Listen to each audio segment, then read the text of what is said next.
Hello, selamat datang di teman curhat kamu bareng aku, Snowflake. Teman berkeluh kesah tanpa resah. Di video ini aku mau ngobrol tentang memahami apa itu internal representation. Karena beberapa video sebelumnya kita ngobrol tentang internal representation, then I will explain it for you, okay? Internal representation in NLP is the content of our thinking. Internal representation adalah isinya dari pikiran kita atau confirmation dari informasi yang meliputi gambar, suara, perasaan, rasa, bau, dan self-talk. Di NLP, kita menyimpulkan bahwa dunia kita ini adalah series of perception. Jadi basically dunia kita ini adalah dunianya persepsi. Yang pada akhirnya yang harus kita delete, distort, atau generalize semua informasi yang datang ke kita dan membentuk apa artinya data itu untuk kita. Kita melakukan itu lewat komunikasi antar manusia yang mengubah semua informasi dari luar jadi cara pandang kita terhadap hidup. Misalnya gini, ketika kamu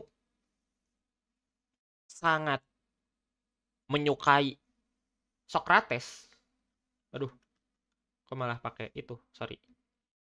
Socrates, kamu suka Socrates, bahkan idolain Socrates, maka semua pengetahuan yang ada di luar tentang Socrates, kamu pelajari.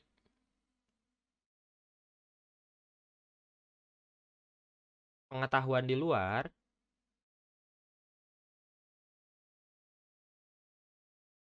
kamu pelajari, dan kamu pahami, mungkin bisa sampai internalisasi. Maksud dari internalisasi adalah mempraktekkan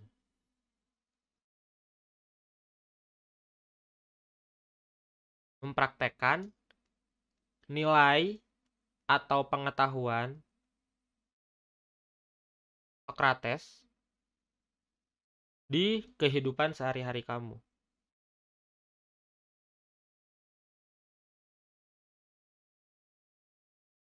Yang bahkan kalau mungkin misalnya kamu si paling Socrates, kamu bakal cari tahu tentang racun yang diminum sama Socrates sebelum mati.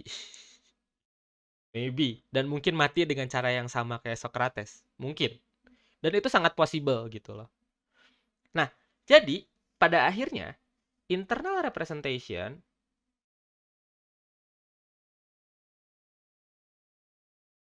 ini adalah kayak semua pengetahuan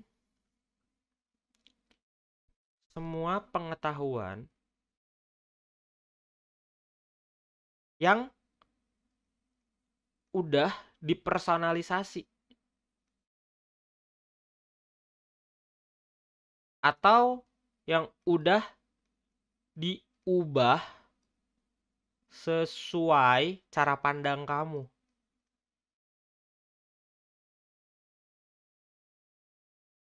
Gitu. Jadi orang misalnya memandang Socrates. Dengan Socratic questioning-nya mungkin orang-orang bakal banyak hal yang bisa dipakai dari Socratic question itu. Pertama, untuk sisi terapi.